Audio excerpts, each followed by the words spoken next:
अनाप शनाप धमकी दिया कृष्णा अग्रवाल को। मैंने देखा, वायरल हुआ ऑडियो। मुझे लगा मेरा नैतिक दायित्व है कि मैं कृष्णा अग्रवाल के यहाँ जाऊँ, उनको निर्भीक कराऊँ, उनके साथ खड़ा रहूँ। वहाँ गया मैं।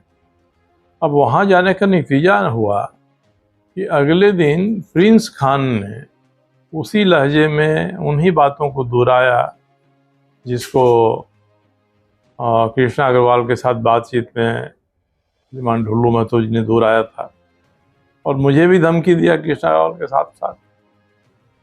तब मैंने वहाँ के लोगों से कहा कि धनबाद में वास्तव में आतंक पसर रहा है, अगर यहाँ कोई बिल्ली के गले में घंटी नहीं बांधेगा तो मैं तैयार हूँ, मैं यहाँ से चुनाव लड़ूंगा।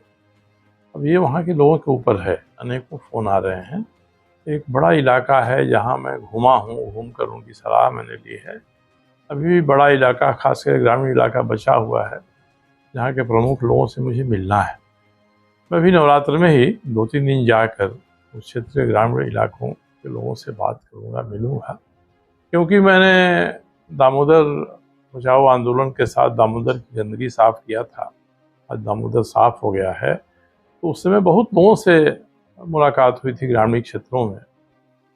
तो दामोदर की गंदगी साफ़ करने में उन्होंने सहयोग किया, तो मैं चाहूँगा कि राजनीति की भी ऐसी गंदगी को साफ़ करने में वो सहयोग करें।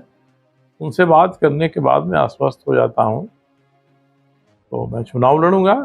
ये कांग्रेस जो करे, कोई दूसरे दल जो करें, सभी दलों से मैंने बात की है। कांग्रेस को छोड़कर सभी लोग हमको समर्थन देने पर सहमत हैं, मगर ये सीट कांग्रेस के कोटा में है, और कांग्रेस के कोटा में है तो उम्मीदवार तो कांग्रेस ही देगी। मैंने कांग्रेस के नेताओं से भी बात किया कि अगर आपके पास कोई मुझसे बेहतर उम्मीदवार है, आप खड़ा करिए, हम सभी समर्थन कर देंगे उसका। और नहीं लगता है कि आपके पास नहीं है तो आप मेरा समर्थन कीजिए, मैं खड़ा हो जाता हूँ। इतनी ही बात हुई है। अब कांग्रेस के लोग जो तय करें, अगर वहाँ की जनता मुझे अपने संरक्षण में खड़ा करना चाहेगी तो मैं चुनाव लड़ूंगा और जीतूंगा। कांग्रेस समर्थन देगी तो ज़्यादा वोट से जीतूंगा, कांग्रेस समर्थन नहीं देगी तो कम वोट से जीतूंगा। कांग्रेस अपना उम्मीदवार सामने लाए, मुझसे बेहतर साबित होगा, मैं उनके उम्मीदवार का समर्थन कर दूँगा। तो ये मतलब 2-3 दिन के अंदर इस पर निर्णय आप ले लेंगे? 2-3 दिन तो घूमकर जाने में लगेगा, और भी नवरात्र का समय चल रहा है, तो नवरात्र के समय बड़ी राजनीति नहीं करनी चाहिए। मैं भी साल का 4 नवरात्र करता हूँ, पूजा कराता हूँ। तो ये समय ऐसा है जिसमें देवी से, भगवती से हम लोग यही मांगते हैं कि अन्याय को दूर करें, अनीति को दूर करें। महिषासुर कोई समाज में पैदा हो रहा है, खड़ा हो रहा है, तो उसका मर्दन करें। तो अभी तो ये समय है, नवरात्र का समय इसमें लगेगा। इसी समय मैं वहाँ भी जाऊँगा। संभव है कि मैं रामनवमी के दिन या उसके पहले मैं अयोध्या जी भी जाऊँ। मैं परसों ही विंध्याचल गया था। तो ये पूजा पाठ का, आराधना का समय है। ये समय इसमें ही बीतेगा। लोगों की सलाह में जाकर उनके पास जरूर लूँगा इसमें। सर, वाजपेयी जी भी आए थे जमशेदपुर और इस संबंध में बात हुई। उन्होंने कहा कि राजनीति उद्देश्य के तहत उन पर आरोप लगाया, जबकि वो बहुत अच्छे व्यक्ति भी है कि हम लोग पार्टी इसको दी है। नहीं, अच्छे व्यक्ति हैं तो अच्छे व्यक्ति के गुण बता दें। मैंने जो आरोप लगाया है, खड़ा होकर मीडिया के सामने कह दें कि ये झूठे हैं।